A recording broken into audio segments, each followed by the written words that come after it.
शायरी में शानदार नाकामी की बात। अब पेश खिदमत है सनम का सनसनीखेज फलसफा। मैंने जब तुम्हें पहली बार देखा था ना, तभी महसूस कर लिया था। क्या?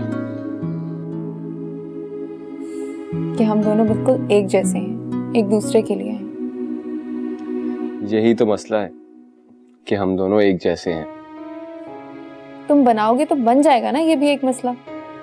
सीरियसली सनम, एक जैसे लोग एक दूसरे के लिए नहीं होते, ये समझने की जरूरत है हमें।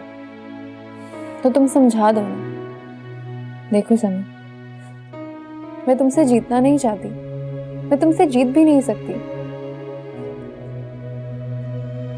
तुमसे हार में ही मेरी जीत है। देखो सनम, मुझे लगता है कि हमें इस दोस्ती को, इस खूबसूरत दोस्ती को इसी खूबसूरती से निभाना चाहिए।